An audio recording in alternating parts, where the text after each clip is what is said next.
zihlanganiselwa kulezi ntezi ozibonako ziza ngawo wonke amalimi asemthethweni nathi sibalwa hlangana nanzi ezithujileko. That plan that I signed, we were working together with the National Commissioner. We were in this thing together that I signed and sent. Ikomishini kaMadlanga izwebona ukomishinara wamapholisa uGeneral Fani Masemula kabe azi ngokuphatlalajwa kwe-PKTT.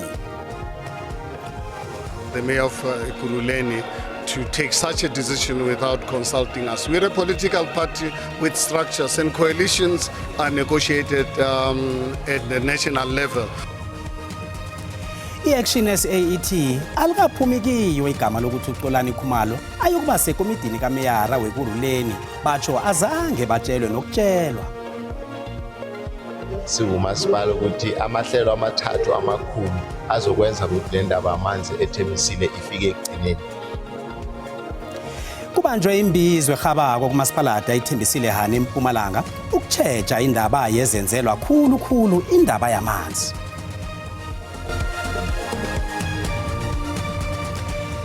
Siyathokoza ukufumana usilindile nalezi zandama nje. NginguCedric Mwepya, ngiyanamukela. Nani ngiyabawa nini benomusa ningamukele.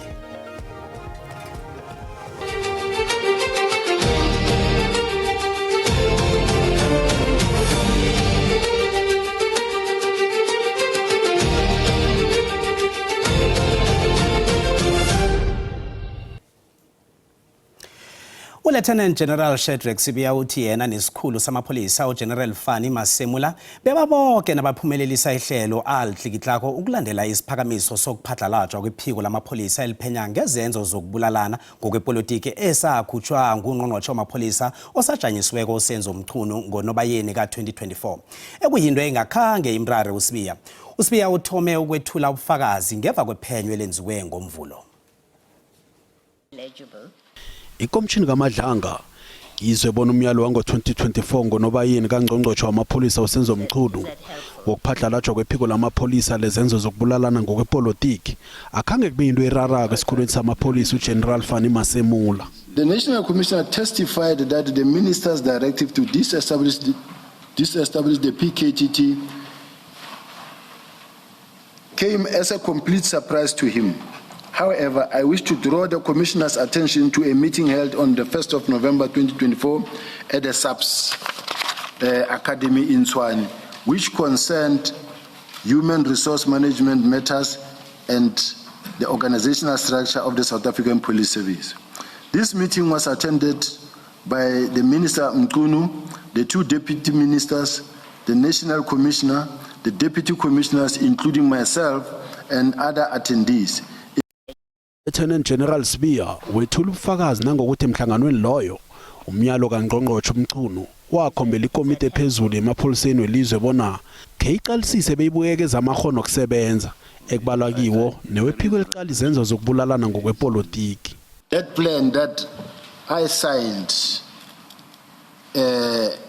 we were working together with the National Commissioner. We were in this thing together that I signed and sent. Ungezelela lapho uSibiya iphikile izwango batsho ukuthi waya labona khanjiswa amadokotela likhulu ama-21 we-PKTT asiwe ePitori nokuthi amadokotela layo ahlezi akenza ilitho eofisini yakhe ukulalelwa kuyaraga. Umengameli uCyril Ramaphosa kuzokufuneka bona abambe aqinise njengoba iSouth Africa seyibuyela emkhandlwini wezokuthula nezokuvikela. Kanumbiki indaba omkhulu we-SABC uSophie Mokoena ukhulume nomongameli. Ihlelo lezepolitiki ephasini zombelele kunye nelozomnotho liyachuguluka. iAfrika kuyokufuneka bona ijayela amachuguluko layo. Amazwe kufuze aphikise ukuninwa kwenarhakazi yeAfrika. Umengameli nabe kakhuluma nombiki indaba we-SABC uSophie Mokoena ukhombela ibumbano eliqinileko lomkhandlu wenarhakazi yeAfrika. The AU is becoming sharper and it's becoming more modernized in the way that it works. And when you look at the way that the Assembly takes decisions, you can see that change is taking place, and that's what we need to be pleased about. uphendule namalungana nenkulumo eyethulwe mhlapha ngunobhalazombelelo wombuso we-Amerika uMarco Rubio econferencini yezevikeleko yelizwe ayethule eMunich. Abaningi bayihlabile inkulumo leyo bathi ichotshozela ikhethululo lamazwe amanye. The geopolitical situation having changed as it is requires us to be smarter and wiser and use the leverage that we have without being arrogant, without seeking to impose ourselves. And this is the time when, as Africans, we must act together. Mengameli uthi kufanele kube liqale ndanzi lamazwe ahagalelwe emiguruguru nemazweni afana neSouth Sudan njengombani iSouth Africa ingusihlalo wekomiti yesikhatshana emazweni weAfrika. Amalunga amabili wenhlangano zepolitiki iEFF neUxolani Khumalo weAction SA banikelwe ama-iri ali-12 bona bamukele ukufungiselwa inkhundla zokuba amakhansela kumasipalata weKuruleni. Konke lokhu kwenzeke nje inhlangano zabo zizijamisele kude nengikhundlezo. Amakhansela alikhomba kali-10 aqatshiweko afungiselwe emakhiweni kahulumende ose-OR Tambo eGermiston phambidlana namhlanje. Umnyanya uze ngemva kokuhlelwa ngobutsha kwekomiti kaMeyara okwenziwe yiMeyara uNkosiphindile Xhakaza ngelesibili. Ihlangano i-Economic Freedom Fighters iyalila ngemva kobana amakhansela amabili asuswe enkhundleni zawo njengamalunga wekomiti kaMeyara weKuruleni. Ekhansela uBridget Thusi ususwa njengelunga lekomiti kaMeyara kezokuhlaliswa kwabantu, kuthi uKhupelo Khulu wasuswa njengelunga lekomiti kaMeyara kezemisebenzi yomphakathi. Nakusesenjalo amalunga amabili wehlangano lo uLishaka Manamela noThembi Msane abanikelwe omunye umsebenzi akhange bakhambele umnyanya wokufungiswa kwabo. Ihlangano le eyaziwa ngama-Red Berets akhange yamukele inkhundla yezitshezi kanti isola uMeyara weKuruleni uNkosindiphile Xhakaza ngokwenza amachuguluko ayedwa ngaphandle kokukhulumisana nabanye. The aloof mayor who then says that, this is government is outside of some level of discussion is extremely false, because the establishment of government in itself would require engagements. Inayo izikhuphile endabeni yokubeka kwaNkhethani wesikhundla sikaMeyara nekhansela uXolani Khumalo njengelunga lekomiti kaMeyara kezemisebenzi yomphakathi nokuphasiswa kwemthetho omlingwa eKuruleni. Ihlangano le ithi ukubeka kwaKhumalo akhange kuvunyelwe baholi behlangano le ekubange ukudosisana ukuya phambili malungana nokuchukululwa kwekomiti kaMeyara kwamhlapha nje. For anybody to take a decision, unilateral decision on our behalf, and you come out with a statement, it's totally disrespectful. Nakusesenjalo uXhakaza uhlathululile ukuthi isiqundo sakhe sokuchugulula ikomiti kaMeyara sikhuthazwe indlela abantu abasebenza ngayo. These are not political decisions. We must service our people. Ekuruleni used to be number 1, and we must get it to the number 1. Nanya nanginjalo umcozululo wezepolitiki uBheki Mngomezulu uvele neqhinga mbono lokuthi ukuchugululwa kwekomiti kaMeyara kungenzeka kuhlangana nendlela yokusebenza kwabantu, kodwa nakuphathelene nokuchugululwa kwabaphethe kwemikhandlini ekuphayela iqada amandla iEFF nawo kweminye iminyango eqhakathekileko. It was definitely not a wise move, especially on the eve of the local government election. We don't want to upset voters and upset potential coalition partners. Kodwa na uXhakaza ugandelela ukuthi ukuchugululwa kwekomiti kaMeyara bekuqinisa ukunikelwa kwezenzela zomphakathi. Kubotshwe abanye abasolwa abathathu abathindaniswa nokubulawa komtshayeli weteksi Uber uIsaac Satlat obulewe ngeveke ephele kwePretoria West. Lokho kutsho bona sebazithandathu abasolwa esele babotshiwe. uTumishang Mabutlane, uOffense Sinomadi noThabang Muthwa bavele kafitshazana ekhotho kamagistrata wePitori. Kanti bayokubuyela ekhotho ngeveke ezako ngoMvulo nabanye abathathu abalise isibawo sebheli. Abasolwa laba baqalene namacala wokuhlela ukubulala nokudlelezela. Umshayeli weteksi Uber uIsaac Satlat ubulewe ngesihlungu ngemva kokwamukela isibawo sokulayitsha abantu ababili. Angazi ukuthi ikhambelo kuza kuba likhambo lakhe lokugcina. Abasolwa abathathu uDikeledi Mphela, uGoyitsone Machiri kunye noMcLaren Mushwana bavele ekhotho ngecala lokubulala. Kanti elithele ngakachingi la ngoMvulo kwabotshwa abanye abasolwa abathathu. Munye wabo uziphekelele emapholiseni. I'm representing accused number 4 and number 5, Mr. Mabutla and Ms. Senwamadi. We handed in Mr. Mabutla on Monday, and subsequent to that, Ms. Senwamadi was also arrested on Monday.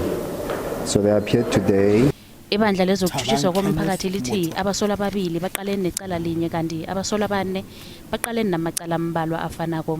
2 of the accused are facing a charge of premeditated murder, and then all 3 of them are then also facing a charge of robbery with aggravating circumstances. Bonke abasolwa baza kusije bavalelwe emaseleni ukufikela la bavela khona ekhotho. Matter then remanded in respect of all 3 of you until the 23rd of February this year in this court 16, for appearance with your co-accused, and it's also for accused number 6, legal representative. Icala lisuliselwe iveke ezako ngoMvulo. Nasibuya entolo. Besisatisfya Isiphingo. Siyakujabulela kakhulu lokho esikuzwayo ukuthi amakhosi asezokwazi ukuthi asatisfy. Amakhosi sekayokhona ukuphasisa imitlolo yezomthetho, acertify nokucertify enze nemitlolo efungelweko KwaZulu-Natal.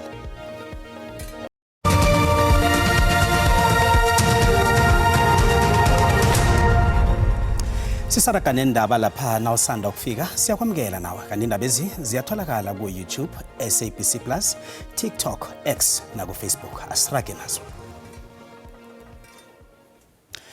Umasipalata wethembisile Hane eMpumalanga ubambe umbuthano wamalanga amathathu oyokuphela ngelesihlanu waziwa ngestrategic likhutla wokutjheja imraro izakhamuzi zikamasipalata lo ezihlangabezana nawo. Hlangana nemraro etshejwa lapho kubalwa amanzi, indlela, ibhoduluko, isikhwama sikamasipalata semali nokuthuthukisa kwezomphakathi. Ababelani abathindekako ekubalwa namakhosi hlangana bakhona nabo kilombuthano obanjelwe eCamel Drift ePitori. Kudliwa amathambo engqondo lapha kufanana nenisombululo eziza kuletha ubungcono netuthuko ebantwini. Umasipala wethembisile Hane sekathomile ukulungiselela umnyaka omutsha ekungewukugcina embusweni ophetheko. Umasipala lo uhlanganyele nabanye ababelani ukuyokudemba amaqalontanzi omnyaka lo. Indaba mraro ekungekule embuthaneni lo ngeyamanzi. Umayor wethembisile Hane uLisitshade Khale uthi basehlelweni lokuwuruthula nemraja nawo umraro wamanzi. Kuyasijabulisa siwumasipala ukuthi amahlelo amathathu amakhulu azokwenza ukuthi le ndaba amanzi eThemisile ifike ekugcineni. Ukucedelelwa kweLoscop eseyifika ekugcineni, iRand Water nayo isifakile kuma-plan wayo ngokuthi ke ba-implement le 30 million megaliters. Sikhulumisana nabantu baseMagalies Water ukusinikeza extra 15 megaliters. Umeya uthi intshijilo zegezi sezakhamuzi zeSun City C ne-D sizokurarulula khona duze nje. Siqalile ihlelo sikhulume naba-Eskom, sizokuza laphana siyenze into esiyibiza ukuthi i-pegging ukulungisela ukuthi kuzongeniswa igezi, because sibonile siwumasipala ukuthi kube nengazwani phakathi emphakathini Eskom. Endabeni yamanzi esilile esikhulu elizweni lonke, ikhampani yamanzi iMagalies Water ithi izokwabela umasipala lo amanzi azokusuka eplantini abo eseValmansdal aye kumasipala wethembisile Hane. We are doing a concept in terms of assisting the municipality ukuthi singabasuppliera njani amanzi amithe idemand lebayifunayo. Approximately we are looking at roughly at 15 megaliters per day as esinobanika yona. Ojamela amakhosi esingini senkangala ikosi uSipho Mahlangu uthi bathemba bona inqondo ezithathwa lapha zizokulethela abantu izenzelwa. Siyathemba bonyana njengoba kuhlangana namhlanje kuboniswana kulezi incundo ezithethiweko kuzincundo eziza kuletha ichugululo ephilweni babantu. Hlangana nokhunye ekubekile phambili ngumasipala lo kulungiswa kwendlela ezoniwe lizulu lamhlapha. Umeya uthi Gudu basehlelweni lokuthoma ngokunikela izakhamuzi zikamasipala ubunikazi bezindlu ama-title deed ihlelo lokuthoma kwamhlanga. Amakhosi sekayokhona ukwenza eminye imisebenzi yokucertifya nokuphasisa imitlolo yezomthetho. Asizwe nakumbiko olandelako. Izakhamuzi zemdumezulu embumbulu bezikhamba bezifika esipingo ukuyokucertifya amaphepha abo ekulukhambo elibadla ngengikhwanini. Kodwa konke lokho sekuzokuchuguluka. Imphakathi ngaphasi kwamakhosana KwaZulu-Natal seyizokhona ukuyokulungisa amanye amaphepha omthetho afana nencwadi efungelweko i-affidavit emakhosaneni wendawo. Lokhu kuza ngemva kokuthi amakhosi anikelwe amandla okwenza lokhu izakhamuzi zithi lokhu kuzobabulungela imali. For besisatisfya Isiphingo siyakujabulela kakhulu lokho esikuzwayo ukuthi amakhosi asezokwazi ukuthi asisifayile. Abaholi bendabuko bathi bakulungela ukwenza umsebenzi lo ngokulandela umthetho. Eziningi inkinga ezingase ziqhamuke abantu bezothatha amathuba ukuthi benzelwe ngaphandle kwezinto ezisuke ziqinisekwe ngempela. Sigcizelele kakhulu lokho emakhosini ukuthi asingeke sikwamukele ukuthi amakhosi azithole senza into njengaleyo. Umnyango wesifunda uthi lokhu kuzoqinisa umsebenzi wabaholi bendabuko emphakathini. Namakhosi ke manje ke asenikezelwa manje esifundazweni saZulu-Natal kube yiwona azokwazi ukulekelela abantu bawo. Ucommissioner wamapholisa wesifunda uLieutenant General Nhlanhla Mkhwanazi uthi lokhu kuzokuphungula umsebenzi wamapholisa. Khathesi bazokuqala nokulwa nobulelesi nokuvikela imiphakathi. Sisaphethe lezi zamakhosi akhe silalamele usihlalo weContralesa eMpumalanga uNdabezitha uSipho Sezwe Mahlangu ngayo indaba le. Nyamenga siyakwamukela, ingabe ihlelo lelizokufika nakezinye imfunda, ingabe namakhosi athwasiswe ngokwaneleko kezomthetho? Ngithokoza kakhulu mphathi noma mkhathi ngalesi sikhathi ukuthola leli thuba lokuthi sikhulume nabalaleli bonke nababukeli be-TV. Leli hlelo kulihlelo njengehlangano kaContralesa esineminyakanyana eminingi siliphutsha noma silwa nalo ukuthi imibuso yemfunda zonke ze-South Africa ikwazi ukuthi inikele amakhosi amagunya njengoba uzakhumbula ukuthi ngaphambilini emakhosini konke lokho esikhuluma ngakho bekuvele kwenziwa. Sinethemba ke ukuthi kamanye ama-province nakhona kuza kufika njengoba uzakhumbula ukuthi enyangeni epheleleko lebesihlangene no-president njenge-Contralesa sidoswa ngupresident ubaba uNkosi uLamek Mokoena lapha eMahlambandlovu. Sivumelene-ke ngama-programs esifuna ukuthi basihelebhe kiwo nakho lokhu ukuthi kunikelwe amakhosi ilungelo lokuthi bakwazi ukuthi bahelebhe umphakathi ngento ezifana nama-affidavit. Ke siyamthokoza uPremier walapha kwaZulu-Natal ukuthi a-invoke umthethwanyana loya waka-1963 we-Act number 16 wokuthi amakhosi anikezwe leli gunya and sinethemba ukuthi kuzokwenza kezinye imfunda. Siyazi ukuthi iMpumalanga ikhamba phambili ngokwenza imberego njengale. Sizokulalamela ke uchairperson wenje amakhosi sicheke ukuthi ehlangothini leMpumalanga bakuphi ukwenza ukuthi lokho kugcine kwenzekile. Siyazi ukuthi kamanye ama-province njenge-Eastern Cape zikhona indawo noma kumasipala lapho khona kwenzeka khona ngoba abantu bemakhethu bahlala endaweni ezikude khulu nama-office waka-magistrate. Ndabezitha siyakuthokoza. Thokoza mina mntwana kwethu. Asikhambe sokuqala umbono wakho mbukele ngokuphiwa kwamakhosi waKwaZulu-Natal amandla okucertifya imihlolo nokhunye okufuna isifungo somthetho. Naku umbono wakho mbukeli uyalandela. Mina ngithi kusatawuba madima kakhulu ngoba kusayetinye tindzawo makhosi asalawula kumabrane bawo. Ngathi bangeza nangapha kwaNdebele bazofundisa abangaphandle. Umbono omuhle kakhulu lo wamakhosi, umbono omuhle msakazi sengathi bangaberekisana kahle nabonobhala babo. Ngibona kwesinqumo esihle kakhulu futhi ngishayela izandla sizosiza ekubuyiseni isithunzi samakhosi lapha esifundazweni. Lo nto yawuthetha ukuthi isidima senkosi negumkani sizawubuya. Kuba yini zingayenzakali i-South Africa leyo, the whole South Africa. Lo mthetho kahulumeni angihambisani nawo ukuthi satisfy emakhosini ngoba amakhosi kugcine kokho konke asifuna imali. Kuhle kakhulu xa kufundiswa amakhosi ukwenza into yoba inkonzo zisondele eluntwini. Kanti umbona ngeumbukeli SABC ayizukuthweswa umlando wokuziphendulela ngombono umbukeli.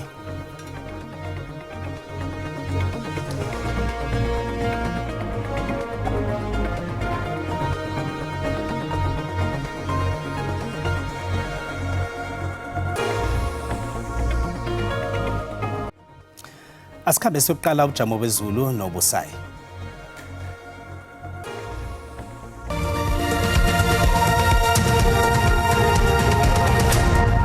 Kwamambala Cedric Lochani ekhaya napho ubujamo bakho bezulu sibona lapha amathuba nge-60% ukusuka lapha e-Appington arabhule njalo afike ngale ngesifundeni sangapha ngeMpumalanga Kapa ukuchinga ngileza indawo zabo Vryheid ngale ngakwaZulu Natal. Kusasa sibona ke amathuba wezulu nge-60% angale ke ngesifundeni sangale nge-KZN ukuthi ke ngapha ngeGauteng nakezinye indawo zangale ke nge-Northern Cape siwabona nge-30%. Sithole lapha ke nesilemukiso esisithole kwa South African Weather Services imjijo iduma kumbi ngobusuku ngilezi indawo lapho ubona khona umbala osarulana kusasa kanti-ke lapha-ke ikhonakalo yomlilo yemango lapha-ke kodwa imijijo eduma kumbi esifundeni sangale ngakwaZulu Natal. Sicala amazinga okushisa sithome ngapha nge-Gauteng kuyatshisa indawo zonke iJohannesburg neSprings zibuya nganeno iPitori nge-30 Limpopo nayo-ke iyatshisa endaweni eziningi iPhalaborwa 36 iMusina 35 impumalanga leya-ke nayo-ke bonakala itshisa lapha embombela nesikhukhuza kanti nge-Middleburg Malahleni Mhlanga Carolina buya nganeno bo-27 KwaZulu Natal sibona-ke yatshisa endaweni zonke nayo Mnambithi nge-34 iKokstad buya nganeno iPumalanga Kapa-ke leya ebonakala itshisa nayo endaweni eziningi East-London nge-26 yona-ke ifuthumele Ntshingalanga Kapa lapha-ke Cape Town 28 Bo George 28 nakhona kuthi kezinye indawo kuyatshisa iNorthern Cape yatshisa nayo Upington nge-36 iDaa nge-32 asiyocela lapha isifunda sangale nge-Freystata sifuthumele lapha-ke Kroonstad kuthi kezinye indawo nakhona kuyatshisa lapha-ke eBothaville nge-33 kokugcina iNorthwest leya nayo-ke yatshisa endaweni eziningi lizawathela kezinye indawo ikhisibe khelatshisa sibonane kodwa ngesikhathi esilandelako Dido.